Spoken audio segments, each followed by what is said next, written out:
வாழ்க வையகம், வாழ்க வையகம், வாழ்க வளமுடன். குரு வாழ்க, குருவே துணை. சிந்தனையை, உடல் நலத்தை சீர் அமைத்து உய்வித்த குருவே வாழ்க, வாழ்க வளமுடன், வாழ்க வளமுடன், வாழ்க வையகம். சான்ற பெருமக்களே, அருள் தந்தை வேதாத்ரி மகர்ஷி அவர்கள் இந்த மனித குலத்திற்கு அருள் இருக்கின்ற வேதாத்ரியம் என்ற மனவளக்கலை பயிற்சிகளோடு இணைந்த ஒரு வாழ்க்கை முறை. இதை கற்று தேர்ந்து தெளிவு பெறுவதற்கும் நாம் பெற்ற தெளிவை மற்றவர்களுக்கு பகிர்ந்து கொள்வதற்குமாக தவ மையங்களையும் அறிவு திருக்கோவில்களையும் அமைத்து சமுதாய தொண்டாற்றுவதற்காக உலக சமுதாய சேவா சங்கம் என்ற பெயரிலே மனிதகுலம் உள்ளளவுக்கும் நீடித்து நிலைத்து இருக்க வேண்டிய ஒரு சமூக நல தொண்டமைப்பாக இதனை உருவாக்கி இருக்கின்றார்கள். மகர்ஷி அவர்கள் பயன்படுத்தியிருக்கின்ற வார்த்தைகள் மிக எளிமையானவைதான் என்றாலும் அவற்றை கூட புரிந்து கொள்ளக்கூடிய அளவுக்கு நம்முடைய அறிவின் தரம் அமையவில்லை என்பது ஒரு சிந்தனைக்குரிய செய்திதான். மகிழ்ச்சி சொல்வார்கள், நீங்கள் பல துறைகளில் உங்கள் அறிவை செலுத்தியிருக்கின்றீர்கள். அதனால் இதை புரிந்து கொள்வதற்கும் இதிலே உயர்வு பெறுவதற்கும் போதிய நேரத்தை உங்களால் ஒதுக்க முடிவதில்லை. நான் இதை மட்டுமே சிந்தித்து இதிலே என் வாழ்க்கையை இணைத்துக் கொண்டதால் இந்த அளவுக்கு உங்களுக்கு எல்லாம் தொண்டு செய்யக்கூடிய அளவிலே நான் உயர்ந்திருக்கிறேன். என்னை போல் நீங்களும் முயற்சி செய்தால் என்னை விட இன்னும் உயர்ந்த இடத்திற்கு போகலாம் என்று பல பொது நிகழ்ச்சிகளிலே மகர்ஷி அவர்கள் இதை வெளிப்படுத்தியிருக்கின்றார்கள். எனவே கடுகு சிதறியதைப் போல பல வகை பிரச்சனைகளில், தேவைகளில், ஆசைகளில் சிக்கியிருக்கின்ற நம்முடைய மனதை வாழ்க்கையின் நோக்கத்துக்கு ஏற்ப, பிறப்பின் நோக்கத்துக்கு ஏற்ப திருத்தி அமைத்துக் கொண்டோம் என்றால் நிச்சயமாக ஒவ்வொரு மனவளக்கலை அன்பரும் ஒரு ஞானாசிரியராக மேன்மை பெறுவது சாத்தியமே. அதற்கு ஏற்ற வகையிலே மகர்ஷி அவர்கள் தோன்றா துணையாக இருந்து எல்லோரையுமே வழிநடத்தி கொண்டிருக்கின்றார்கள். அவருடைய ஆசீர்வாதம் எல்லோருக்கும் உண்டு. அதை பயன் கொண்டு முன்னேறுவதற்கு நமக்கு தேவை பொறுமையும் விடாமுயற்சியும். பயிற்சிகளை விடாமுயற்சியோடு தொடர்ந்து செய்ய வேண்டும். விளைவுகள் வந்து சேர்கின்ற வரைக்கும் பொறுமை காக்க வேண்டும். ஆங்கில மருத்துவத்திலே ஊசி போட்டவுடன் வலி தீர்வது போல ஆன்மீகத்திலே மேன்மை பெற்றுவிட முடியாது. இது ஒரு கடினமான பாதை, கரடுமுரடான பாதை. இதிலே பயணிப்பதற்கு அளப்பரிய பொறுமை இருந்தால் மட்டுமே சாத்தியமாகும். அந்த பொறுமையில் தேர்ச்சி பெற்றவர்கள், முழுமை பெற்றவர்கள் தான் இறை தத்துவத்தை உணர்ந்து இறைவனே செயலுக்கு விளைவாக ஒரு ஒழுங்கமைப்போடு செயல்படுகிறான். அந்த விதிக்கு இணைந்து உடன்பட்டு வாழ்கின்ற வரைக்கும் நமக்கு இன்பங்களே சாஸ்வதம் என்றும், அதற்கு முரண்படுகின்ற போது துன்பங்கள் வந்து சேர்கின்றன என்ற நுட்பத்தையும் அறிந்துதான் நமக்கு இறை வழிபாடு என்ற ஒரு சம்பிரதாயத்தையே ஏற்படுத்தி வைத்தார்கள். இறை வழிபாடு என்ற சொல்லுக்கு பொருள் என்ன என்று உலகத்தில் யாரை நாம் கேட்டாலும் அவர்கள் தரக்கூடிய பதில் என்னவாக இருக்கும்? கோவிலுக்கு போக வேண்டும், தேங்காய், பழம், அர்ச்சனை சீட்டு போன்றவற்றை வாங்கிக் கொள்ள வேண்டும். அவற்றை பூசரிடத்திலே தந்து நம்முடைய பெயரையும் நட்சத்திரத்தையும் சொல்லி அர்ச்சனை செய்ய வேண்டும். பிறகு பிச்சைக்காரனுக்கு காசு போட்டுவிட்டு வீட்டுக்கு வந்து விட்டால் நமக்கு பின்னாலேயே புண்ணியம் வந்து சேரும். அந்த புண்ணியம் நமக்கு எல்லா மேன்மைகளையும் தரும் என்று ஒரு நம்பிக்கை மட்டுமே இருக்கிறதே தவிர, இதன்படி உங்களுக்கு வந்து சேர்ந்த நன்மைகள் எத்தனை என்ற ஒரு கேள்வி எழுப்பினாலே அவர்கள் முகத்திலே வெறுப்பு தோன்றுவதை பார்க்கலாம், கோபம் வருவதை பார்க்கலாம். இந்த கேள்வியிலே என்ன தவறு? எதிர்பார்த்தீர்கள், கிடைத்ததா இல்லையா என்று ஒரு சோதனை செய்து பார்க்க வேண்டாமா? கிடைத்திருந்தால் தானே அது உண்மை என்று பொருள். கிடைக்கவில்லை என்றால் அதில் ஒன்றும் இல்லை என்பது பொருள். அப்போ இதை சுயமாக சோதித்து பார்ப்பதற்கு என்ன தயக்கம் என்றால், இறைவனை பற்றி கேள்வி கேட்டாலோ ஐயப்பட்டாலோ அது தெய்வ குத்தம். அதனால் பல வகையில உங்களுக்கு துன்பங்கள் வந்து சேரும் என்று சொன்னதை அப்படியே நம்பினோமே தவிர, யார் எப்படி இதை கண்டெடுத்தார்கள் என்ற கேள்வியை கூட நாம் எழுப்புவதற்கு தயாராக இல்லை. அதனால் மகான்கள் கண்டெடுத்த தத்துவங்களின் நோக்கம் திசை மாறி தடம் மாறி இன்றைக்கு வெறும் சடங்கு சம்பிரதாயங்களிலே நிற்கின்றனவே தவிர, மனிதனின் வாழ்க்கை தரத்தை மாற்றி அமைக்கக்கூடிய திறம் பக்தி மார்க்கத்தில் இல்லை என்பது ஒரு கசப்பான உண்மை. தன்னை மாற்றி அமைத்துக் கொள்ளாத வரைக்கும், தன்னுடைய எண்ணம் சொல் செயல்களை திருத்தி அமைத்துக் கொள்ளாத வரைக்கும் வாழ்க்கையில் எந்த துன்பத்தையும் தீர்க்க முடியாது, நீக்க முடியாது என்பது ஞானிகளின் சத்திய வாக்கு, நம்முடைய அனுபவங்களின் ஆதாரம். இதை விருப்பு வெறுப்பின்றி ஆராய்ந்து பார்க்க வேண்டும். தத்துவத்தின் முதல் படித்தளமே அதில் நம்பிக்கை வைக்க வேண்டும்.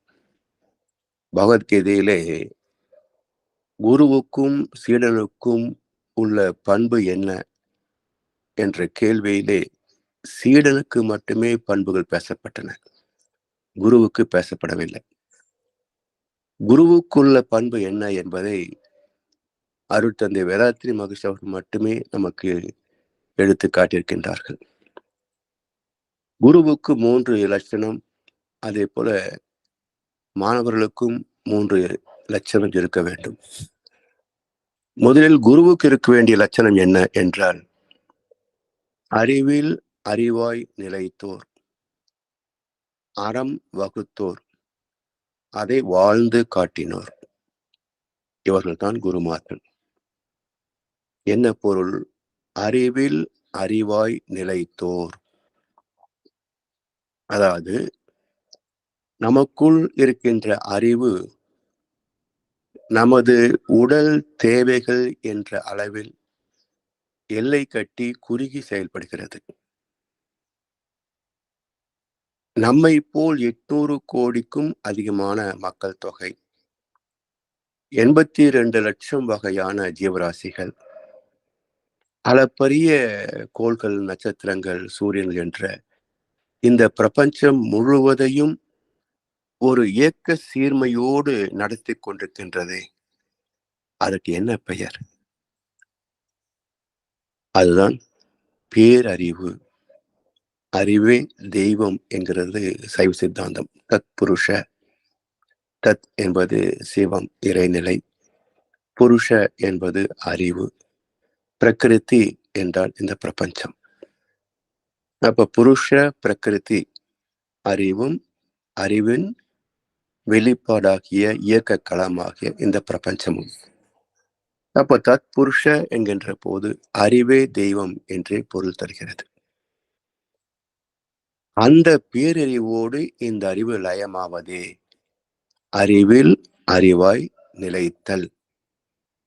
அந்த சிறப்பை பெற்ற குரு அறிவில் அறிவாய் நிலைத்தோர் ஞானிகள், குருமார்கள். சரி. அப்படி நிலைக்கின்ற போது கண்டெடுக்கின்ற உண்மை என்ன? மனித ஜாதியின் துயரங்கள், சிக்கல்கள், பிரச்சனைகளுக்கான தீர்வு காணப்பட வேண்டும். அப்படி தீர்வை கண்ட போது என்ன ஒரு உண்மை வெளிப்பட்டது என்றால், அறிவாகிய தெய்வமே ஒரு ஒழுங்கமைப்போடு செயல்படுகிறது அல்லவா இந்த பிரபஞ்சத்திலே. அதே போல நமக்குள்ளும் ஒரு ஒழுங்கமைப்பை வைத்திருக்கிறது. கண்ணதாசன் சொல்லுவாரே, காலையில் மலரும் தாமரை பூ, அந்தி கருக்களில் மலரும் மல்லிகை பூ, இரவில் மலரும் அல்லிப்பூ, 12 ஆண்டுகளுக்கு ஒரு முறை மலரும் குறிஞ்சிப்பூ. எதுவுமே காலம் தவறுவதில்லை. அதான் ஒழுங்கமைப்பு.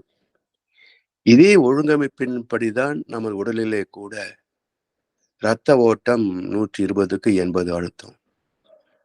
சுவாசம் நிமிடத்திற்கு 15, 16 முறை. இப்படி எல்லாவற்றிலும் ஒரு இயக்க ஒழுங்கு அமைந்திருக்கிறது. அதே போல ஒவ்வொரு செயலுக்கும் ஒரு விளைவு என்ற விதியும் அமைந்திருக்கிறது. மனிதரின் செயல்கள், அதாவது எண்ணம், சொல், செயல் என்ற 3 இயக்கங்களும் தெய்வ நீதியோடு ஒத்து இணைந்து அமைகின்ற போது அவற்றின் விளைவாக நன்மைகளை சந்திக்கின்றோம். முரண்படுகின்ற போது துன்பங்கள் வந்து சேர்கின்றன. அப்ப இதை புரிந்து கொண்டு ஒழுக்கத்தின்படி மக்கள் தம்மை திருத்தி அமைத்துக் கொண்டால் எந்த வகையிலே துன்பம் வர முடியும்? இதை சிந்தித்து பார்த்து நம்மை திருத்திக் கொள்ள வேண்டுமே தவிர, இதை விட்டு நாம் பரிகாரம், பிராயச்சித்தம் போன்ற பூசை புனஸ்காரங்களை செய்தால் இறைவன் மன்னித்து விடுவான் என்றும் நமக்கு அளப்பரிய செல்வங்களை அள்ளித் தெளிவான் என்றும் ஒரு கற்பனையை வைத்துக் கொண்டு தேவையற்ற சடங்கு சம்பிரதாயங்களில் நேரத்தை செலவழிக்கிறார்களே தவிர, தன்னை திருத்திக் கொள்வதற்கான தத்துவங்களை படிப்பதில், கேட்பதில், சிந்திப்பதில், தன்னை திருத்திக் கொள்வதில் எந்த நாட்டத்தையும் எடுத்துக் கொள்வதில்லை. செய்ததையே செய்து கொண்டிருந்தால் வந்ததே தான் வந்து கொண்டிருக்கும். வந்ததை பிடிக்கவில்லை என்றால் செய்ததை மாற்றியமைக்க வேண்டும். இந்த அடிப்படை உண்மையை கூட புரிந்து கொள்ளாத போது இன்றைக்கு விஞ்ஞானத்துறை என்று இத்தனை உயர்வுக்கு அறிவு வளர்ந்திருந்தும் வாழ்க்கையில் அவற்றை பயன் கொள்ள முடியவில்லை என்றால் அந்த அறிவுக்கு என்ன சிறப்பு? எனவே இதெல்லாம் எடுத்து காட்டுவதற்காக வந்தவைதான் தத்துவங்கள்.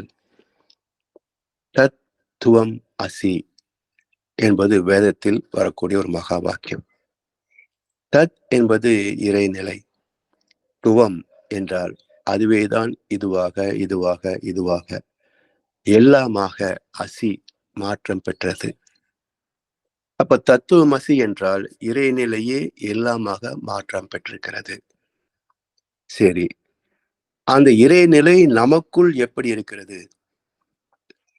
நாம் செய்கின்ற நன்மைகளையும் தீமைகளையும் அது எப்படி கவனித்து கண்டெடுத்து இதற்கு இந்த விளைவு என்று தீர்ப்பளித்து அந்த தீர்ப்பை சிறிதும் பிசகில்லாமல் அமலாக்கம் செய்கிறது என்ற ஒரு சிந்தனை வருகின்ற போது அகம் பிரம்மாஸ்மி என்று சொல்கின்றோம்.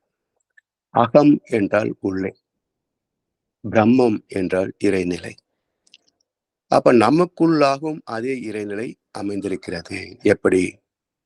அதான் ஆத்மா, பரமாத்மா என்று பேசுகிறார்கள். அப்ப ஆத்மா, பரமாத்மா எப்படி, எங்கே நமக்குள் அமைந்திருக்கிறது என்ற ஒரு கேள்வி எழுப்புகின்ற போதுதான் இதற்கு பதிலை கண்டவர்கள் சித்தர் பெருமக்களும் ஞானிகளும். இப்போ சித்தர் பெருமக்களுக்கும் ஞானிகளுக்கும் என்ன பேதம்? சித்தர் பெருமக்களும் வாழ்க்கையின் பொருள் தேடி வீட்டை விட்டு வெளியே போனவர்கள் தான். ஞானிகளும் அதே போல தனக்குள் தன்னை தேடி வெளியே சென்றவர்கள் தான். ஆனால் சித்தர் பெருமக்கள் தாங்கள் கண்ட உண்மைகளை கவிதைகளாக எழுதி வைத்தார்களே தவிர, மீண்டும் சமுதாயத்திற்கு வந்து மக்களை திருத்துவதற்கு முயற்சி எடுக்கவில்லை. ஞானிகள் அப்படி அல்ல. தாங்கள் கண்ட சத்தியங்களை, துன்பத்தை நீக்கி இன்பமாக வாழக்கூடிய வழிமுறைகளை, அதனுடைய பயன்பாடு என்ன என்று தேடி கண்டெடுத்து அதன் பயன்பாடு மக்களுக்கு உதவி செய்வதே என்று உணர்ந்து சமுதாய தொண்டிற்கு தன்னை அர்ப்பணித்துக் கொண்டவர்கள். இப்ப புத்தர் பெருமாள் எடுத்துக்கொள்ளுங்களேன். அரண்மனை விட்டு வெளியே போனார்.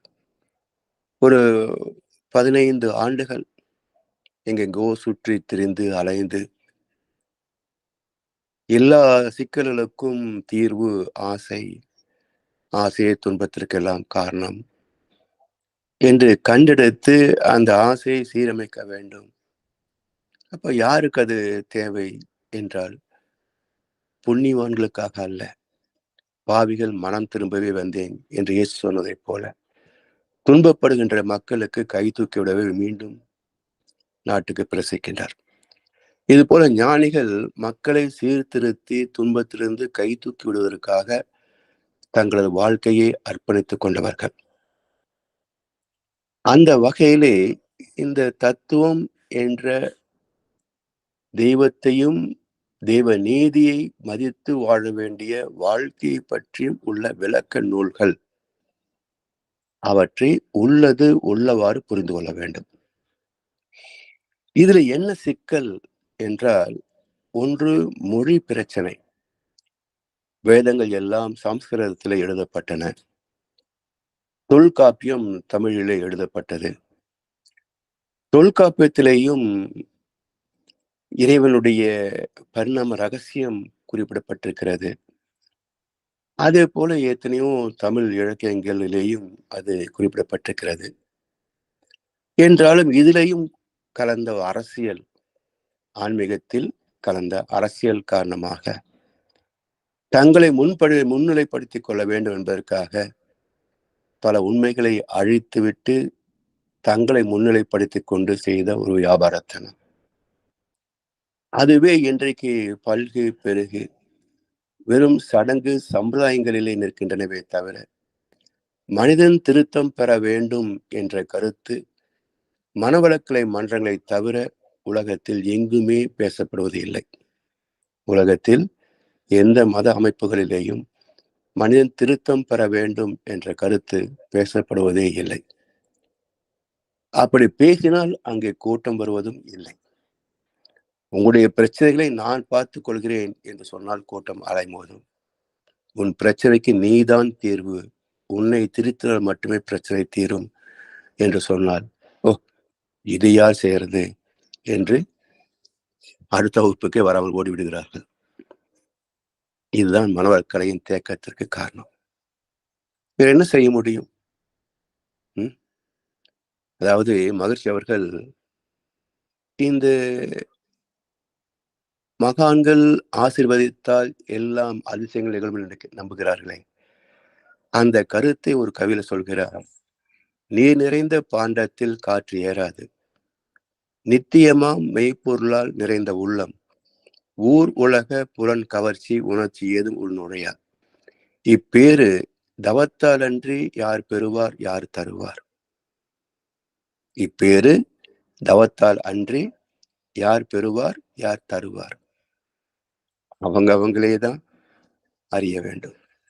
இதை கண்ணதாசன் அழகாக சொல்லுவார். எனக்காக நீ அழுதால் இயற்கையில் நடக்கும், எனக்காக உணவு உண்ண எப்படி நடக்கும், நமக்கென்று பூமியிலே கடமைகள் உண்டு, அதை நமக்காக நம் கையால் செய்வது நன்று என்பார். அப்போ நமக்கென்று பூமியில உள்ள கடமைகள் என்ன? அதை நமக்காக நம் கையால் தானே செய்ய வேண்டியிருக்கிறது. அப்போ நம்முடைய கடமை என்ன? எனது உடல், எனது உயிர், எனது மனம், எனது ஆத்மா, இதை நான் தானே வாழ்ந்து பார்க்க வேண்டும். எனக்காக இன்னொருவர் எப்படி வாழ முடியும்? என்னுடைய பாவத்தை இன்னொரு எப்படி சுமக்க முடியும்? என்னுடைய பிரச்சனைக்கு இன்னொருவர் எப்படி தீர்வாக முடியும்? சிந்தித்து பார்க்க வேண்டும் இல்லையா? அப்ப அது பெறக்கூடிய மாற்றம் தானே பரிணாமமே. நீங்க இயற்கையை பாருங்க, பிரபஞ்சத்தை பாருங்க. அது அதனுடைய இயல்புக்கு ஏற்ப, சூழ்நிலைக்கு ஏற்ப தன்னை அமைத்துக் கொண்டுதானே வாழ்ந்து கொண்டிருக்கிறது, இயங்கிக் கொண்டிருக்கிறது. அதிலே ஒரு ஏக்கம் தானே ஒவ்வொரு தனி மனிதனும். அப்ப என்னுடைய வாழ்க்கையை நான் வாழ்ந்து பார்க்க வேண்டும். என்னுடைய பிரச்சனைக்கு நான் தான் பொறுப்பு. என்னை திருத்திக் கொண்டால் என் பிரச்சனைகள் தீர்ந்து போகும். இது யாரிடமோ யாசகம் பெற வேண்டும் என்று பார்க்கின்ற போது யார் தர முடியும் என்று கேட்கிறார் மகர்ஷி அவர்கள். யார் தர முடியும்? எனவே நம்முடைய சுமையை நாம் தான் சுமக்க வேண்டும். பைபிளில் ஒரு அற்புதமான வசனம் உண்டு. அவரவர் சிலுவைகளை அவரவர்களே சுமந்தாக வேண்டும் என்ற ஒரு கருத்து உண்டு. அதாவது பாவிகளே இங்கு வாருங்கள், உங்கள் பாவத்தை நான் சுமக்கிறேன் என்று சொன்ன இயேசு பிரானே பிற்பகுதியிலே அவரவர் சிலுவைகளை அவரவர்களே சுமந்தாக வேண்டும் என்கிறாரே, என்ன அர்த்தம்? எனவே இந்த வாழ்க்கை நம்முடையது, நாம் தான் வாழ்ந்து பார்க்க வேண்டும். தத்துவங்கள் அதற்கு வழிகாட்டுகின்றன. தத்துவத்திலே உள்ள குழப்பத்திற்கு 2 காரணங்கள். ஒன்று மொழி காரணம், இன்னொன்று இடைப்பட்ட தரகர்கள் காரணம். இந்த தரகர்களை நீக்கி விடலாம். நாம் அளவிலே அவர்களை மதிக்க வேண்டிய, நம்ப வேண்டிய அவசியம் இல்லை. மொழி வழக்கிலே ஒரு சிக்கல் உண்டு. தமிழ் மொழியிலே கூட எழுத்தாளர் சுஜாதா சொல்வார்கள், அகராதிப்படி கிட்டத்தட்ட 9,000 வார்த்தைகள் தமிழ் மொழியிலே உண்டு. ஆனால் எழுத்தாளர்கள், சிந்தனையாளர்கள் முதற்கொண்டு தமிழர்கள் பயன்படுத்தக்கூடிய வார்த்தைகள் 1000த்திற்கும் குறைவே என்கிறார். என்றால் 8,000 வார்த்தைகள் புழக்கத்தில் இல்லை. இந்த வார்த்தைகள் பயன்படுத்தப்பட்டிருக்கலாம். தொல்காப்பியத்திலே, மற்ற தமிழ் இலக்கியங்களிலே இந்த வார்த்தைகள் பயன்படுத்தப்பட்டிருக்கலாம். அவை நமக்கு எப்படி அறிமுகமான சொல்லாக இருக்க முடியும்? இதுதான் குழப்பம். ஆனால் இந்த மொழி குழப்பத்திலிருந்து விலக வேண்டும் என்றால் இன்னொரு வழி உண்டு. அது என்ன? சொல் என்றும் மொழி என்றும் பொருள் ஒன்றும் இல்லை, சொல்லாத சொல்லுக்கு விலையதும் இல்லை என்றார் கண்ணதாசன். ஆதியிலே வார்த்தை இருந்தது, அந்த வார்த்தை தேவன் இடத்திலே இருந்தது, அந்த வார்த்தை தேவனாய் இருந்தது என்கிறது யோவான் சுவிசேஷத்துல முதல் வசனம். ஆதியிலே வார்த்தை இருந்தது, அந்த வார்த்தை தேவன் இடத்திலே இருந்தது, அந்த வார்த்தை தேவனாய் இருந்தது. அது என்ன வார்த்தை? மௌனம். உச்சரிக்கின்ற வரைக்கும் ஒரு எழுத்துக்கு பொருள் மௌனம் தானே. சொல்லாத சொல்லுக்கு வெளியேதும் இல்லை, எந்த அர்த்தமும் கிடையாது. அப்போ உச்சரிப்பதற்கு முன்பு அது மௌனமாக இருந்தது தானே. இறைவனின் மொழியும் அதுவேதான், மௌனம். அந்த மௌனத்தை அறிந்துவிட்டால் மொழிகள் பயனற்று போகும். அதை ஒரு திரைப்படத்திலே கூட அற்புதமான ஒரு 2 வரிகள். இதயத்தின் மொழியை கற்றுவிட்டால் உலகத்து மொழிகள் தேவையில்லை என்று மொழி என்ற திரைப்படத்திலே ஒரு அற்புதமான ஒரு பாடலிலே 2 வரிகள் வரும். இதயத்து மொழியை கற்றுவிட்டால் உலகத்து மொழிகள் தேவையில்லை. இதயத்தின் மொழி என்ன? மௌனத்தில் விளையாடும் மனசாட்சி. அந்த மௌனம்தான் இறைவனின் மொழி. அந்த மௌனத்தை அறிவதற்கு வழி என்ன? அதுதான் தவம், தியானம். அப்ப தவத்தின் மூலமாக மௌனத்தை அறிந்துவிட்டால் அந்த மௌனத்தின் பிரசன்னத்திலே சுத்த வெளியே எப்படி எழுச்சி பெற்று நாமாக வந்தது என்ற பரிணாம வரலாற்றை அகக்காட்சியாகவே பார்க்கலாம். அப்படி பார்த்து கண்ட தத்துவத்தை தான் வேதத்திரியமாக மகர்ஷி அவர்கள் தந்திருக்கின்றார்கள். அதை மகர்ஷி அவர்கள் ஒரு கவியில சொல்றாங்க, ஆதி என்ற வெளியினிலே அணு எவ்வாறு அவதரித்தது என்று அறிய போனார் எல்லாம் ஆதியாம் நிலை அடைந்தார். அறிவு அங்கு ஏது? அறிவு நிலை அடைந்த பின்னர் அதை யூகிப்பார். ஆதியே அணுவான காரணத்தை அறிஞரெல்லாம் விளக்காதது இதனால் என்று ஆதிநிலை அணுநிலை இரண்டும் அறிந்து ஆதிநிலை அணுநிலை இரண்டுமாகி அறிந்த நிலையில் விளக்கம் பெற்றுவிட்டேன் என்கிறார். மிக அற்புதமான ஒரு கவி. என்ன பொருள் பாருங்க. இறைநிலையை பற்றிய தேடலிலே பல மகான்கள் தங்கள் வாழ்க்கையை அர்ப்பணித்திருக்கின்றார்கள். அந்த தேடலின் முடிவு என்ன? அகம் பிரம்மாஸ்மி. தன்னில் இருந்து தனக்குள் இருக்கின்ற அந்த மனசாட்சி என்கின்றோமே, அது எது எது என்னுடைய செயல்களை எல்லாம் விமர்சித்துக் கொண்டிருக்கிறது? நான் நல்லது செய்கின்ற போது பாராட்டுகிறது, தீதை செய்கின்ற போது ஏன் செய்தா என்று கேள்வி கேட்கிறது. யார் இந்த அசரீரி என்று தன்னுள் வெளிப்படுகின்ற அந்த அறிவின் எண்ணத்தை சிந்தித்தவர்கள் தானே ஞானம் பெற்ற ஞானிகள். அப்படி கண்ட விடை என்ன என்றால், இந்த உடல் அணுக்களின் கூட்டு. இந்த அணுக்களுக்கு மூலப்பொருள் ஒன்று இருக்கிறது. அதுதான் சுத்த வெளியாகிய பேரறிவு என்று கண்டார்கள். ஆதி என்ற வெளியினிலே அணு எவ்வாறு அவதரித்தது என்று அறிவதற்கு போனோர் எல்லாம் ஆதியாம் நிலை அடைந்தார். அந்த சுத்த வெளியை உணர்ந்தார்கள். ஆனால் அந்த சுத்த வெளியை உணர்ந்த போது எல்லாம் மர என இழந்த நலம் சொல்லாய் முருகா சுரபதியே என்று அருணகிரியார் வேந்தது போல அவர் தன்னை இழந்து விட்ட பிறகு அந்த அனுபவத்தை இவர்களால் எடுத்துச் சொல்ல முடியவில்லை. ராமகிருஷ்ண பரமஹம்சர் சொல்லுவார்கள், இந்த வேதங்கள், புராணங்கள், உபனிஷத்துக்கள், கிரந்தங்கள், பாஷ்யங்கள் இவை எல்லாமே வாயில் போட்டு துப்பிய உணவை போல் எச்சிலாகிவிட்டது என்றே சொல்லலாம். காரணம், இவற்றை பல உபன்யாசகர்கள் அந்த வார்த்தையில உச்சரித்து பொருளை விளக்குவதற்கு முனைகிறார்கள். ஆனால் எங்கும் நிறைந்த ஈஸ்வர பிரேமையோ அப்படி ஒருபோதும் எச்சிலாக்க முடியாது. காரணம், அதை உணர்ந்ததை உணர்ந்தவாறு சொல்ல முடியாது என்கிறார். விளக்குக்கும் விளங்காத விளக்கம் இல்லா சத்தியமே என்றார் கண்ணதாசன். அதை வார்த்தையால் விளக்கி சொல்ல முடிவதில்லை.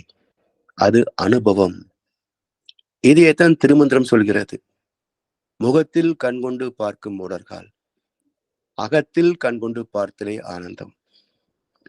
கோவிலில் போய் ஆருத்ர தரிசனம் பார்த்து விட்டேன், திவ்ய தரிசனம் கண்டேன் என்று பெருமை பேசுகிறாயே, எதை பார்த்தாய்? ஒரு சிலையைத்தானே பார்த்தாய். இதுவா தெய்வம்?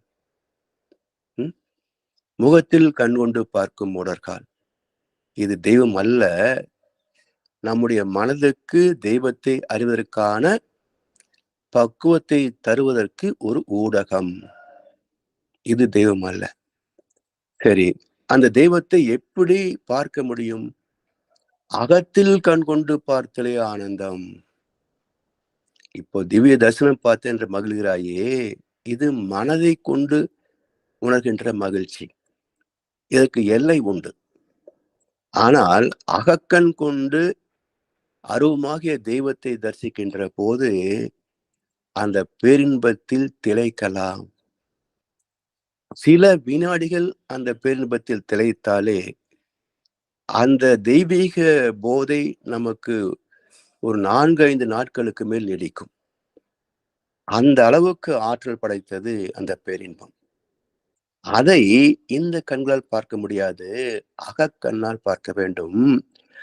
அது எப்படி பார்ப்பது என்று கேட்கின்ற கேள்விக்கு ஒரு நெத்தியடியான பதிலை சொல்கிறார் திருமூலர். மகளுக்கு தாய் தன் மணாளனோடு ஆடிய சுகத்தை சொல்லென்றால் சொல்லுமாறு எங்கனே. எல்லோருக்கும் புரியும்.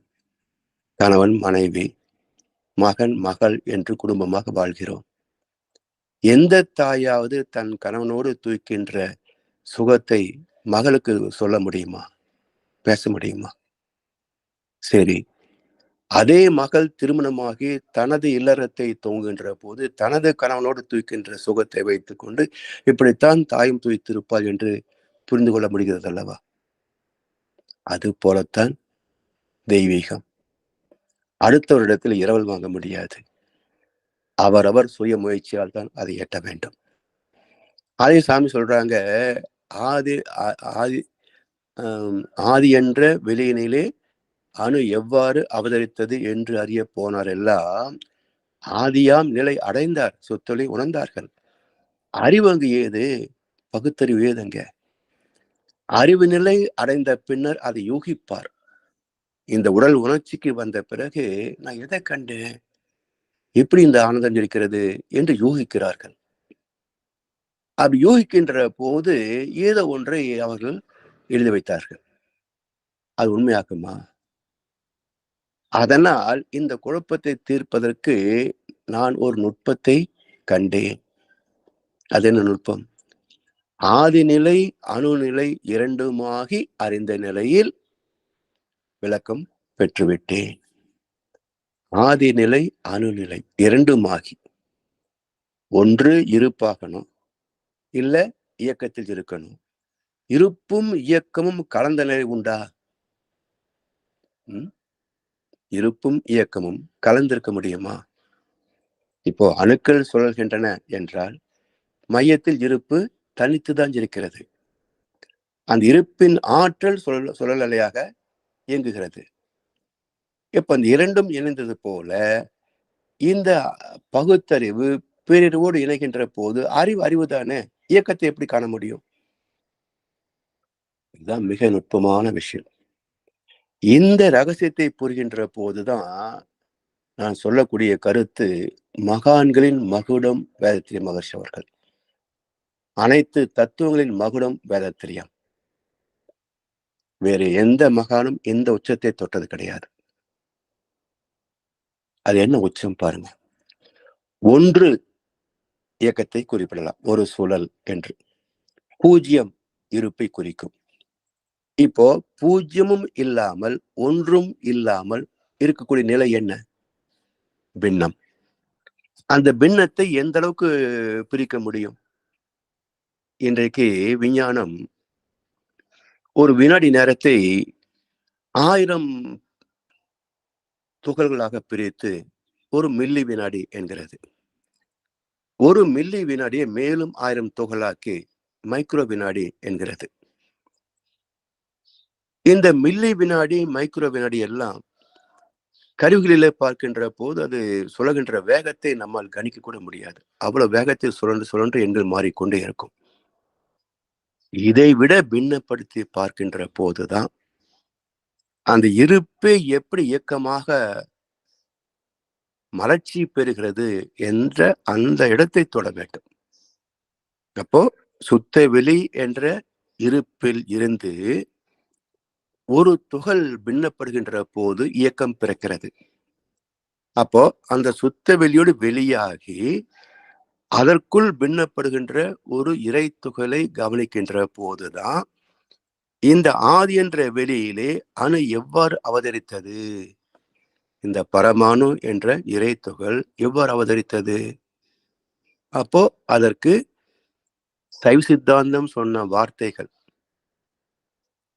அது குறியீடாக சொன்னது அதை அனுபவத்தில் கண்ட மகான் வேத்ரி மகர்ஷிகள் மட்டுமே. இன்றைக்கு சைவ சித்தாந்தத்திலே எத்தனையோ பெரியோர்கள் இருக்கலாம். ஆனால் அந்த சைவ சித்தாந்தத்தின் உட்பொருளை விலைக்கு பேசுகிறார்களா என்றால் நான் கேட்டது இல்லை. அந்த வார்த்தைகளை மகர்ஷி அவர்கள் பயன்படுத்தியிருக்கின்றார்கள். அப்ப அது சுத்த வெளி என்பது சுத்த வெளி அல்ல, அது கும் இருட்டாக அனைத்திற்கும் மூலமாக இருந்தாலும் தனக்கு ஒரு மூலம் இல்லாமல் அறிவாக பேரறிவாக இருந்து கொண்டு அறிந்து பின்னப்பட்ட நுண் புகழே பரமாணுவாக அவற்றின் சேர்க்கையே எல்லையற்ற பிரபஞ்சமாக அதற்குள் ஒரு இயக்க ஒழுங்காக அறிவாக விளங்கிக் கொண்டிருக்கிறது, காந்தமாக விளங்கிக் கொண்டிருக்கிறது. இது எல்லாம் ஆதிநிலை அணுநிலை இரண்டுமாகி அறிந்த நிலை. ஆதிநிலை இருப்பு, அணுநிலை இயக்கம், அறிந்த நிலை ஞானம். அப்போ இதெல்லாம் எப்படி காண முடிந்ததுங்க? டெல்டா ஃப்ரீக்வன்சி சொல்கிறோமே 3 முதல் 1. அந்த ஒன்றையும் நுணுகி உள்ளே பின்னமாகி போகின்ற போதுதான் இந்த நுட்பத்தை அகக்காட்சியாக பார்க்க முடியும். சுத்தவெளியிலே இறைத்துகள் பிறப்பதை பார்க்கலாம். அந்த பிரசவத்தை கண்ட ஒரே மகான் மகர்ஷி அவர்கள். இதை அறிகின்ற போதுதான் இறைநிலை இதுதான் என்று தெளிவாக விளக்கி சொல்லவும், அதிலிருந்து வெளிப்பட்ட பரமானு முதல் மனித இனம் வரைக்கும் வந்த வரலாறு, பிரபஞ்ச உயிரின தன்மாற்ற வரலாறு. இதிலே வந்த விதி என்ன என்றால், இயல்புக்க விதி, இயற்கை விதி, செயலுக்கு தக்க விளைவு என்ற வினை விளைவு விதி. இந்த 3 தான். அப்ப வினை விளைவு விதி என்பதுதான் மனிதனுக்கு அமைந்தது.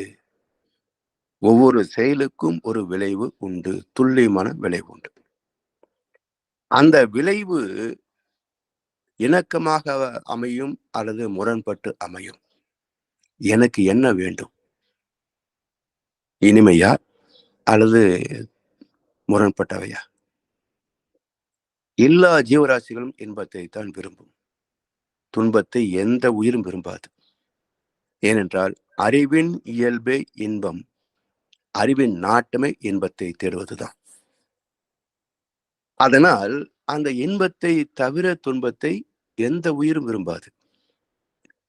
என்றால் எது இன்பத்தை நல்குமோ அதைத்தான் செய்யணும். முரண்பட்ட ஒன்றை செய்துவிட்டு சுகத்தை எதிர்பார்த்தால் கிடைக்குமா? இப்போ நல்ல உடல், எந்த வலி நோய் இல்லாத ஒரு நலமான உடல் வேண்டும். அளவுக்கு அதிகமாக உண்டு விட்டால் வயிறு மந்தம் அல்லது வாந்தி பேதி வருகிறது தானே. இந்த அனுபவம் யாருக்கு இல்லை? எல்லோருக்கும் உண்டு. ஒரு முறை அதை அறிந்து கொண்டோம், ஒரு தவறு செய்தோம், அதிலே வாந்தி பேதி நோய் வந்தது, அறிந்து கொண்டோம். அளவுக்கு அதிகமாக உண்டால் இந்த சிக்கல் வரும். மறுபடியும் அந்த தவறை செய்வதற்கு காரணம் என்ன? இன்றைக்கும் விருந்து உபச்சாரம் என்று, அல்லது இன்றைக்கு வெள்ளிக்கிழமை இரவு முதல் ஞாயிற்றுக்கிழமை இரவு வரைக்கும் வெளியே உண்பது ஒரு நாகரிகமாக மாறிவிட்ட அவலம் இன்றைக்கு. அங்கே போய் எல்லோரும் சேர்ந்து கண்டதை தின்று, அளவுக்கு அதிகமாக தின்று, உடல் நலத்தை கெடுத்து கொண்டு பிறகு மருத்துவமனையில போய் படுத்துக் கொள்கிறார்கள். எத்தனை உணவகங்கள், எத்தனை மருத்துவ நிலையங்கள்.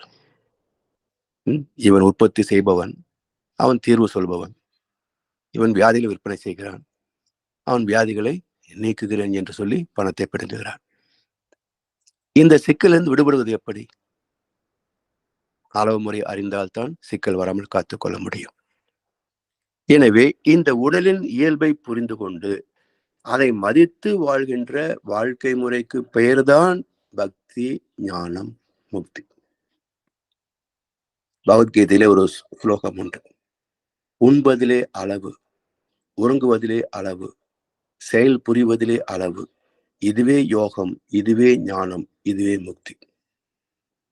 அப்ப கீதை பேசினார்கள், கேட்டார்கள், பயன் கொள்ளவில்லையே. பயன் கொள்ளாத தத்துவம் தெரிந்தால் என்ன, தெரியவிட்டால் என்ன?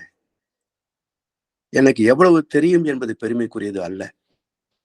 தெரிந்து கொண்டவற்றிலே எவ்வளவு நான் பின்பற்றுகிறேன் என்பதிலே தான் பெருமையே தவிர எனக்கு எல்லாம் தெரியும் என்பதிலே பெருமை கிடையாது. எனவே அந்த இறைநீதியை மதித்து வாழ வேண்டும். அதுதான் ஞானம். அப்போ ஆதிநிலை இருப்பு, அணுநிலை இயக்கம், அறிந்த நிலை ஞானம். இந்த ஞானம் யாருக்கு வேணும், யாருக்கு வேண்டாம்? எல்லோருக்கும் தான் வேணும். அப்ப எல்லோருக்கும் கிடைக்க வேண்டிய ஞானத்தை ஒரு சிலர் மட்டுமே எங்களுக்கே உரிமையானது என்று வைத்துக் கொண்டால் இது எப்படி இறைநீதிக்கு ஒத்து போக முடியும்? எனவே இந்த அறியாமையை நீக்குவதற்காக வந்த மகான்கள் தான் விவேகானந்தர், பாரதியார், வள்ளலார் போன்ற சில மகான்கள். அந்த வரிசையில் வேதத்தின் மகரிஷி அவர்கள் உச்சத்தை தொட்டிருக்கின்றார்கள். அப்போ தத்துவங்களின் நோக்கம் என்ன என்றால், மக்களின் வாழ்க்கையில் உள்ள இடர்களை நீக்கி, இனிமையான, ஆரோக்கியமான, வளமான ஒரு நல்ல சமுதாயத்தை உருவாக்குவதே. ஆனால் காலங்கள் பல கடந்தும் மகான்களின் கனவு மெய்ப்படவில்லை. காரணம் என்ன என்றால், தத்துவத்திலே கலப்படம் நேர்ந்தது, அறியாமை நேர்ந்தது. அப்ப அதில் இருந்து விடுபட வேண்டும் என்றால், நல்லதொரு வாழ்க்கை முறையை நாம் தேர்ந்தாக வேண்டும். அதைத்தான் மகர்ஷி அவர்கள் நமக்கு வேதத்திரியம் என்ற தத்துவத்திலே மனவளக்கலை என்ற பயிற்சிகளோடு இணைந்த ஒரு வாழ்க்கை முறையை அறிமுகப்படுத்துகின்றார்கள். சரி, இதுல அடுத்த சிக்கல் என்னன்னு பாருங்க. இப்போ மனவளக்கலை வந்து ஓரளவுக்கு பயிற்சிகளிலே ஈடுபாடு கொள்கின்ற போது, நானும் மன்றம் நடத்தி கொண்டிருந்தவன் தான் பல ஆண்டுகள். அப்போ பல பேர் சொல்வார்கள், "நான் இப்போ கோயிலுக்கெல்லாம் போறதில்லைங்க ஐயா" என்பார்கள். ஏன் என்று கேட்பேன். "அது கடவுள் இல்லையே, அறிவுதான தெய்வம். அதனால நான் கோயிலுக்கு போவதில்லை." சரி, உங்களுக்குள்ளே தீய எண்ணங்களே வருவதில்லையா என்று கேட்பேன். அப்படியே கொஞ்சம் நெடிவாங்க. ஆசைகளே இல்லையா? அது இருக்குங்க. கோபமே வருவதில்லையா? அது குறைஞ்சிருக்குங்க. அப்படின்னு. கவலையே இல்லையா? அது எங்கேயே வரத்தானே செய்யுது. அப்ப இதையெல்லாம் வச்சுக்கிட்டீங்க. கோவில் போறத மட்டும் விட்டுட்டீங்க. மகரிஷி இதைத்தான் சொன்னாரா? இது ஒரு அரை வேக்காட்டுத்தனம். மனவளக்கலை மக்கள் மத்தியிலே பரவலாக சென்றடைவதற்கு இது முக்கியமான காரணம். நான் பயிற்சி எடுத்த காலத்தில இருந்து பல முறை கேட்டது, நானும் இப்படித்தான் பேச வேண்டுமோ என்று பேசிய காலமும் உண்டு.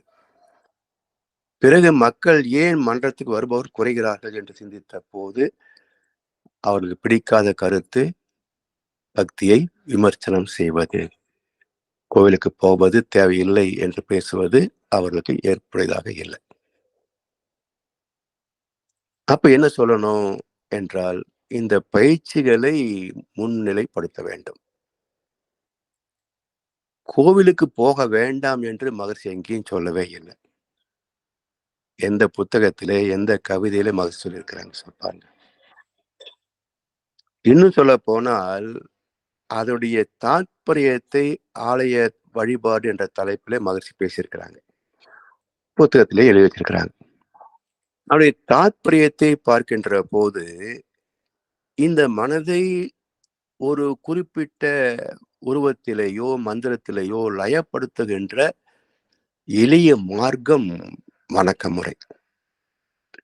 அப்போ நம்முடைய மனம் தவத்தில் ஆழ்ந்து லயமாகின்ற வரைக்கும் புறத்தே லயமாகக்கூடிய ஒரு பயிற்சியை செய்வதிலே தவறு ஏது? அப்போ கோவிலுக்கு போகலாம், வணங்கலாம். என்ன தேவையில்ல? இந்த தேவையற்ற செலவுகள், தேவையற்ற மரியாதை, இதை தவிர்த்து விடலாம். நான் கோயிலுக்கு போகிறேன். அந்த காலணிகளை விடுவதற்கு ஒரு கட்டணம் வசூலிப்பார்கள். அது மட்டும் தான் எனக்கு செலவு. அந்த கோவிலுக்கு போவதற்கான வாகன செலவு அவ்வளவுதான். உள்ளே போய் தேங்காய் பழம் வாங்குவதோ, அர்ச்சனை சீட்டு வாங்குவதோ, இல்ல முண்டெடுத்து கொண்டு போய் கடவுளை பார்ப்பதோ, அதெல்லாம் கிடையாது. ஒரு தெய்வத்தின் ஆற்றல் கர்ப்பகிரகத்தில் மட்டும் தான் இருக்குமா? யோசிச்சு பாருங்க. கர்ப்பகிரகத்தில் மட்டும் தான் சக்தி இருக்குமா? மண்டபத்தில் இருக்காதா? அது இருக்கக்கூடிய சூழ்நிலையில இருக்காதா? சரி. ஒரு மலரிலிருந்து வாசனை வருகிறது. நாம் மலரை எடுத்து மூக்கில வைத்து தேய்ப்பதில்லை. அந்த வருகின்ற வாசனை நாம் உணர்கிறோம். இன்னும் மனதை நுணுகி போனால், தெருமுனையிலே அந்த பூ விற்பவன் வருகின்ற போதே, அந்த வாசனை நம் மூக்கை எட்டும். தவத்தில ஆழ்ந்து போய் பாருங்க. சுத்தி பார்த்தீங்கன்னா, எங்கேயுமே யாருமே இருக்க மாட்டாங்க. பூவும் இருக்காது. இது எங்கே இருந்து வந்தது இந்த மல்லிகை மணம் என்று பார்த்தீங்கன்னா, கொஞ்ச நேரத்தில பூக்காரர் அந்த பக்கம் போவார். அப்ப தெரு முனையில இருந்தே ஒரு மல்லிகையின் மனத்தை நான் நுகர முடியும் என்றால், கர்ப்பகிரகத்தில் இருக்கின்ற ஆற்றலை அங்க போய் தான் வாங்கணுமா? இந்த நுட்பத்தை தருவது தவ பயிற்சி. அப்ப இதை புரிந்து கொண்டால், முண்டெடுத்துக் கொண்டு தரிசனம் செய்ய வேண்டிய அவசியம் இல்லை. தரிசனம் எது? சிறையை பார்ப்பதா தரிசனம்? ஆத்மாவை தரிசிப்பதுதான் உண்மையான தரிசனம். பரமாத்மாவை உணர்வதுதான் உண்மையான தரிசனம். அதை அறிவதற்கு என்ன வேணும்? அமைதியான அலைக்களம் வேண்டும். அந்த அலைக்களம் கர்ப்பத்தில் மட்டும் இல்லை. அப்படி இருந்தால் அதை ஈர்க்கவும் முடியும். ஒண்ணா நாம் மானசீகம் அங்க போகலாம். இல்ல அந்த ஆற்றலை நாம் இருக்கின்ற இடத்துக்கு கொண்டு வரலாம். 2மே தவ பயிற்சியினால் சாத்தியமாகும். அப்போ இந்த மனம் நுண்மையிலே ஒடுங்கி ஒடுங்கி அந்த நுட்பத்தை உணர்ந்து பேரின்பத்தை தூய்க்கின்ற வகையிலே பயிற்சிகளிலே நாம் ஆழ்ந்து போக வேண்டுமே தவிர சடங்கு சம்பிரதாயங்களிலே போட்டி போடுவது தேவையில்லாத வேலை. அப்ப என்ன வேணும்? தத்துவத்தை புரிந்து கொள்ள வேண்டும். அகத்தாய்வு என்பது அகம் ஆய்வு என்று பொருள். முதன்மை அகத்தாய் பயிற்சி எடுக்கிறோம், 2ஆம் நிலை அகத்தாய் பயிற்சி எடுக்கிறோம். அப்ப அதுல வாழ்க்கையின் நோக்கம், என்ன மாறுதல், ஆசை சிரமத்தல், சிரமம் தவிர்த்தல், கவலைத்தல் என்றெல்லாம் சில பயிற்சிகளை கற்றுத் தருவார்கள். ஆனால் இது மட்டுமே அகத்தாய்வா என்றால் இல்லை. அகம் பிரம்மாஸ்மி.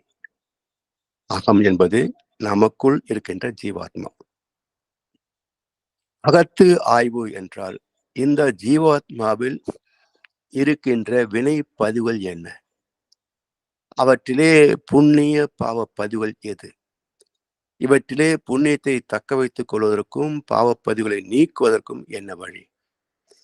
அதை தேர்ந்து அந்த வழியிலே வாழ்க்கையை திருத்தி அமைத்துக் கொள்வது. இதுதான் அகத்தாய்வு. அப்ப இந்த நுட்பத்தை அறிவதற்கு உடனே முடியுமானா முடியாது. அப்ப சில ஆண்டுகள் பயிற்சியிலே நாம் தொடர்ந்து செய்து வர வர பெறக்கூடிய அனுபவங்கள்.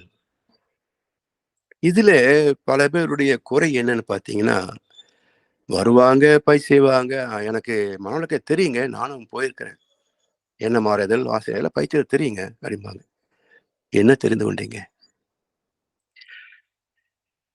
அது மட்டும் இல்ல. இப்ப என்ன மாறுதல் தத்துவத்தை பேசுகிறோம் என்றால், பல பேர் நான் ரொம்ப வருஷமா பயிற்சி எடுத்திருக்கிறேங்க. அதெல்லாம் எனக்கு நல்லா தெரியும். தெரிந்து கொள்வது பெருமைக்குரியது அல்ல என்று ஏற்கனவே சொன்னேன். எனக்குள் தீய எண்ணமே வருவதில்லையா? வருகிறது என்றால், அதை நீக்குகின்ற வரைக்கும் எனக்கு எண்ணம் ஆராய்தல் பயிற்சி கேட்கணும், படிக்கணும், சிந்திக்கணும். எனக்குள் ஆசைகளை அற்று போகின்ற வரைக்கும் ஆசையை தவிர்த்தல் பயிற்சிகளை படிக்கணும், கேட்கணும், சிந்திக்கணும், பயிற்சி செய்யணும். எனக்குள் எந்த சூழ்நிலையிலும் சினமே வராத பக்குவத்தை பெற்றுவிட்டேனா, அது வரைக்கும் சினம் தவிர்த்தல் பயிற்சியை படிக்கணும், கேட்கணும், செய்யணும்.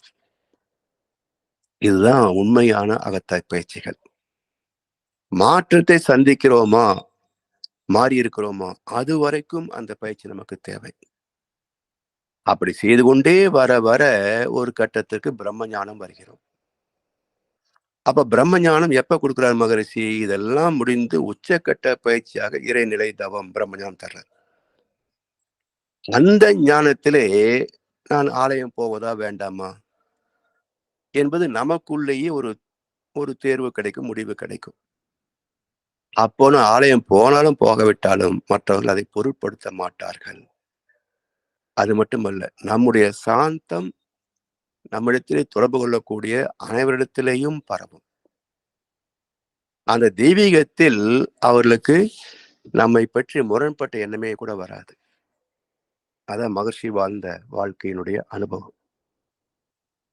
இப்படி நம்மை நாம் மாற்றிக்கொள்ளக்கூடிய ஒரு பயிற்சி தான் மனவளக்கலை பயிற்சிகளே தவிர, வெறுமனே போதனை செய்வதற்கோ வகுப்பெடுப்பதற்கோ மட்டும் அல்ல இந்த பயிற்சி.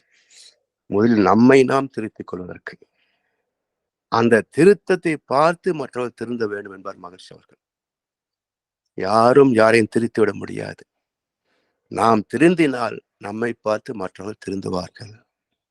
அதனால் தனிமனித ஒழுக்கம், ஒவ்வொரு தனிமனிதன் தன்னைத்தான் திருத்தி ஒழுக்கவானாக மாறிவிட்டால் உலகம் தானே ஒழுக்கமாக இருக்கும் என்பார். அந்த வகையிலே தத்துவங்களை நாம் பயன் கொள்ள வேண்டும். மனதை வளப்படுத்தினால் வாழ்க்கை வளமாகும்.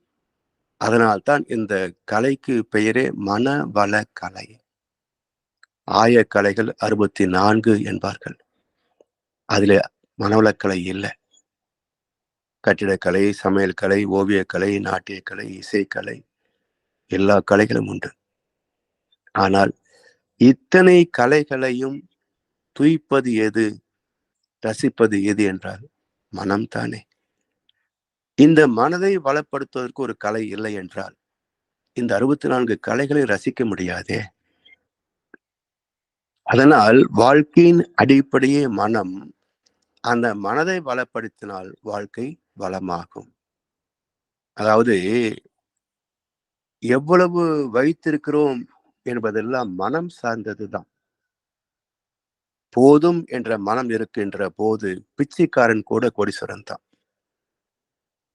இன்னும் போதவில்லை என்ற மனம் இருக்கின்ற போது கோடீஸ்வரனே பிச்சைக்காரன் தான். எனவே பிச்சை எடுப்பவன் பிச்சைக்காரன் அல்ல. இன்னும் வேண்டும் இன்னும் வேண்டும் என்று எதிர்பார்ப்பவனே பிச்சைக்காரன். அந்த பிச்சைக்காரத்தனம் இன்னைக்கு உலகத்துல எல்லா பணக்காரரிடத்திலும் இருக்கிறது. அதிலிருந்து வெளிப்பட்ட பணக்காரன் ஒருவனை கூட காட்ட முடியாது. எல்லாரிடத்திலும் இருக்கு. எனவே இந்த மாற்றம், இதை நீங்க நுணுகி பாருங்க. மனவள கலை, அதாவது அத்தனை பயிற்சிகள் இருக்கிறது, என்ன மாதிரி முதற்கொண்டு இவை எல்லாமே மகரிஷியின் அனுபவ தொகுப்பு. மனவள கலை என்பது வேதாத்திரி மகரிஷி அவர்களின் அனுபவ தொகுப்பு. தான் அனுபவத்தில் பெறாத ஒன்றை நமக்கு அவர் போதிக்கவில்லை. அதனால்தான் இந்த தத்துவத்திலே தெளிவு உண்டு. அறிவுபூர்வமான ஆதாரபூர்வமான உண்மைகள் உண்டு. இந்த தத்துவத்தை தெளிவாக விளங்கிக் கொண்டு விட்டோம் என்றால் எந்த மகானுடைய தத்துவத்தையும் நாம் ஆராய்ந்து பார்க்க முடியும். அதிலே உள்ள நிறை குறைகளை அடையாளம் காணவும் முடியும். இதிலே நாம் தேர்ச்சி பெறவில்லை என்றால் மற்றவற்றிலே உள்ள குறைகளை நாம் கண்டெடுக்க முடியாது. வெறும் பரம்பரையாக சொல்லப்பட்ட ஒரு நம்பிக்கையின் அடிப்படையில் அதை மதிப்போமே தவிர அதில் உள்ள குறைகளை நம்மால் சீர்தூக்கி பார்க்க முடியாது. எனவே இந்த அனுபவம் சார்ந்த தத்துவம், பயிற்சிகளோடு இணைந்த தத்துவம். பகவத்கீதையில 200 ஸ்லோகங்களில் கிட்டத்தட்ட 600 ஸ்லோகங்கள் ஆத்மாவை பற்றி தான் பேசும். திரும்ப திரும்ப ஆத்மா பரமாத்மா பற்றி தான் பேசும். ஆனால் இதுதான் ஆத்மா என்பதற்கான சாமியம் அங்கே இருக்கிறதான்னு பாருங்க. கீதோபன்யாசம் செய்பவரிடத்திலே ஆத்மா என்பது எது, அதுக்கு ஒரு டெஃபினிஷன் சொல்லு என்று கேட்டு பாருங்க, சொல்வார்களா என்று. ஏன் சொல்ல முடிவதில்லை? அப்போ அது மேம்போக்கான ஒரு கருத்து. ஆத்மா பரமாத்மாவை பற்றிய ஒரு விடையை மட்டும்தான் பேசுகிறதே தவிர விளக்கத்தை தரவில்லை. அந்த விளக்கத்தை எப்படி எட்ட முடியும் தியானம் என்று பேசுகிறதே தவிர அந்த தியானத்தை எப்படி செய்வது என்ற வகைமுறை அங்கே இல்லை. ஒரு குறிப்பு இருக்கிறது. என்ன குறிப்பு? பரமாத்மாவாகிய என்னை நீ அறிய வேண்டும் என்றால் முதலில் உனக்குள்ளாக இருக்கின்ற ஜீவாத்மாவை நீ அறிய வேண்டும். அதற்கு ஏற்கனவே தேர்ச்சி பெற்ற ஒரு குருவின் துணை வேண்டும். இவ்வளவுதான் தியான ஸ்லோகத்துல, தியான யோகத்துல இருக்கின்ற ரகசியம். அப்ப யார் குரு? உலகத்துல ஒவ்வொரு காவியும் நான் தான் குரு என்று வந்து நிற்கிறாங்க. யாரிடத்துல போய் நாம் உண்மையை கற்றுக்கொள்வது? யார் நல்ல குரு? அப்ப அதற்கு நம்முடைய ஆத்மார்த்தமான தேடல் இருக்க வேண்டும். என்னுடைய வாழ்க்கையை புரிந்து கொள்வதற்கு அதற்கு வழிகாட்டக்கூடிய தகுந்த குரு வேண்டும் என்று சில ஆண்டுகளாவது நமக்குள் அந்த இந்த கம்ப்யூட்டர் சொல்லுவோமே, இந்த டிஃபால்ட் செட்டிங் என்று, அதுபோல் நம்முடைய ஆள் மனதை அந்த தேடல் இருந்து கொண்டு இருந்தால் வேதத்திரி மகர்ஷி வந்து நிற்பார், நான் தான் உனக்கு குரு என்று.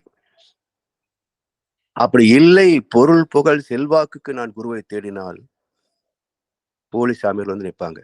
இங்க வா, நான் உனக்கு தரேன், நீ எனக்கு இதை கொடு என்று வியாபாரம் பேசுகின்ற போலி மதவாதிகள் வந்து நிற்பாங்க. எனவே உண்மையான குரு யாரிடத்திலே வந்து சேர்வார் என்றால், யார் உண்மையிலேயே ஆத்மாவை தேடுகிறார்களோ, யார் உண்மையிலேயே பிறப்பின் ரகசியத்தை, பிறப்பின் நோக்கத்தை தேடுகிறார்களோ, அவர்களுக்கு இறைவனே தகுந்த குருவை அனுப்பி வைப்பான். அப்படி வேதத்தை மகர்ஷிடத்திலே வந்து சேர்ந்திருக்கிறோம் என்றால் புண்ணியம் செய்தவர்கள் என்ற அர்த்தம். ஆன்மீகத்திலே நாட்டம் உள்ளவர்கள் என்ற அர்த்தம். இந்த ஆத்மாவின் 7 பிறப்பு கணக்கிலே குறைந்தபட்சம் 3வது பிறப்பையாவது தொட்டவர்கள் என்ற அர்த்தம். அப்பதான் மனோலக்கிளைக்கு வந்து நிற்க முடியும். இதிலே பல ஆண்டுகள் நிலைத்திருக்கிறோம் என்றால் இன்னும் புண்ணியம் அதிகம் செய்திருக்கிறோம், ஒரு 4வது பிறப்பிலேயோ 5வது பிறப்பிலேயோ இருக்கிறோம் என்ற அர்த்தம். அப்படி அந்த 7 பிறவியின் தொடரிலே எங்கே இருக்கிறோம் என்பதை நம்முடைய பயிற்சியில் இருக்கின்ற ஆர்வமும் ஊக்கமும் அதிலே பெற்ற அனுபவமே நமக்கு எடுத்துக்காட்டும். அப்போ 4ஐ கடந்து விட்டாலே நமக்கு புலன் சார்ந்த, உடல் சார்ந்த ஆசா பாசங்கள் குறைவாக இருக்கும். ஆத்ம நாட்டமே, ஆத்ம தேடலே அதிகமாக இருக்கும். அப்போ ஆசா பாசங்கள் குறைய குறைய ஆத்ம நாட்டம் அதிகமாகின்ற போது தவத்திலே மனம் லயமாகும், தத்துவங்கள் தெளிவாகும். அதிலே நம்ம இணைத்துக் கொள்கின்ற போது அடுத்து நம்முடைய சந்ததிகள் 6வது பிறப்பு, 7வது பிறப்பு, அவர்கள் அந்த ஞானத்தை எட்டி பிடிப்பார்கள். இப்படித்தான் ஒரு மாற்றம் நிகழ முடியுமே தவிர ஏதோ அமானுஷ்யமாக பிறப்பதெல்லாம் எல்லோருக்கும் சாத்தியம் இல்லை. இருபிறப்பும் தீயவை தீண்டா பழிப்பிறங்கா பண்புடை மக்கட்பெறேன் என்று வள்ளுவன் அளித்த தீர்ப்பை பொய் என்று இதுவரைக்கும் யாரும் நிரூபிக்கவில்லை. எனவே ஒவ்வொரு பிறவியாக நம்முடைய அனுபவங்கள் தூய்மை பெற பெறத்தான் உண்மையான குருவிடத்திலே வந்து சேர்வோம். அந்த தத்துவத்தை புரிந்து கொள்வதிலேயும் நம்முடைய புண்ணியம் எந்த அளவுக்கு இருக்கிறதோ அந்த அளவுக்குத்தான் புரிதலும் ஏற்படும். அப்போ அந்த புரிதலுக்கு கூட முயற்சியும் பயிற்சியும் வேணும். வெறும் புண்ணியம் மட்டுமே நமக்கு ஞானத்தை தந்துவிடுமா? சாத்தியமே இல்லை. தெய்வத்தால் ஆகாது. எனினும் முயற்சி தன் மெய்வருத்த கூலி தரும். முயற்சி இருந்தால்தான் புண்ணியமே செயல்பாட்டுக்கு பயனாகுமே தவிர, முயற்சி இல்லை என்றால் புண்ணியம் அடங்கித்தான் இருக்கும், தானே அள்ளி தந்து விடாது. எனவே இதெல்லாம் புரிந்து கொண்டு நாம் திருத்திக் கொள்ள வேண்டும் என்று நாம் முனைகின்ற போது தகுந்த குரு வந்து நிற்கின்றார். அந்த குருவின் குரலை ஆழ்ந்து அமைதியாக கேட்க வேண்டும். அவர் காட்டுகின்ற வழியிலே நம்முடைய பயணத்தை திருத்தி அமைத்துக் கொண்டால் இந்த வாழ்க்கை அர்த்தமுள்ள வாழ்க்கையாக பிறவியின் பயனை அடைந்து நிறைவு பெறும் என்பதை சொல்லி இன்றைக்கு இந்த அளவிலே தத்துவத்தை நாம் நிறைவு செய்வோம். மேற்கொண்டு அடுத்த வகுப்பிலே குருவின் குரல் 2ஆம் பாகமாக பல கருத்துக்களை சிந்திப்போம் என்று சொல்லி வாய்ப்பளித்த அனைவருக்கும் நன்றி பாராட்டி இன்றைய சிந்தனையை நிறைவு செய்கின்றோம். வாழ்க வளமுடன், வாழ்க வளமுடன், வாழ்க வையகம். வாழ்க வளமுடன். மிக நன்றிகள் ஐயா. வாழ்க வளமுடன் ஐயா. அறிமுகம் தந்திருக்கின்றீர்கள். இந்த இன்றைய சிந்தனையோடு நாம் பதிவு செய்திருக்கின்றோம். அதை கேட்டு அடுத்த வகுப்பிலே பல கேள்விகளை கேட்க விரும்புகின்றோம். இன்று ஐயாவிடம் இதுவரையில ஏதாவது கேள்விகள் இருந்தால் கேட்கலாம். தானே ஐயா? வாழ்க வளமுடன் ஐயா. வாழ்க வளமுடன் ஐயா. கேள்விகள் என்று ஒன்றும் இல்லை. என்னுடைய ஒரு கருத்து ஒன்று சொல்ல வேண்டும் ஐயா. என்று சொல்லி சொன்னால், ஆன்மீகத்துல தொடங்கும் பொழுதே நீங்கள் சொல்லிட்டீங்க என்று சொன்னால், உங்களை பொறுத்தது உங்களின் முயற்சி. அதாவது நீங்கள் எவ்வளவுதான் செய்தாலும் ஒன்று நம்பிக்கை, மற்றது பொறுமை வேணும், மற்றது முடாமுயற்சி. இது 3 இருந்தால் நாங்கள் தெளிவு பெறலாம் என்று சொல்லி ஆரம்பத்தில் சொல்லிட்டீங்கள். அடுத்தது அதை முடிக்கும் போது ஒன்று சொன்னீங்க என்று சொன்னால், வேதாத்திரி மகர்ஷியிடம் நாங்கள் வந்திருக்கிறோம் என்றால் பெரிய புண்ணியம் செய்திருக்கிறோம். இரண்டால் இவ்வளவு உண்மைகளையும் தெளிவாக தெரிந்து அது தெளிவாக எங்களுக்கு சொன்னது பெரிய விடயம் என்று அதுவும் சொன்னீங்கள். இதுல இந்த கருத்தோடு சொல்லணும் என்று சொன்னா இதுல சிவாய்யாவுக்கு ஒரு பெரிய நன்றியை தெரிவிக்க ஒன்றும் காரணம் என்று சொன்னால், நீங்கள் இவ்வளவு காலமும் செய்த சிந்தனைகளை கேட்டு நீங்கள் அதை தெளிவை அவதானித்து இன்னும் மேலும் அதை ஒரு ஒழுங்காக தெளிவாக நாங்கள் கேட்க வேணும் என்ற சிந்தனையை உருவாக்கி அதை உங்களை எங்களுக்கு இப்படியான ஒரு சிந்தனையை ஆரம்பித்ததுக்கு அவர்தான் அது பெரிய பாடுபட்டது. அதுக்கு அவருக்கு மிகவும் நன்றி செல்லணும்.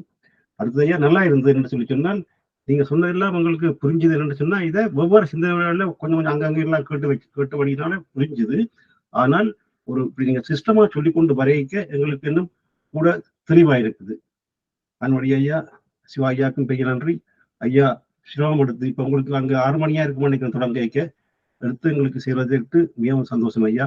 வாழ்க வளமுடன். ஒரு சின்ன ஒரு கேள்வி என்னன்னு சொன்னால், அந்த நீங்க சொல்லுங்க விண்ணப்படுதல்ன்றது சுழற்சியா விண்ணப்படுறதுன்னு சொல்றது?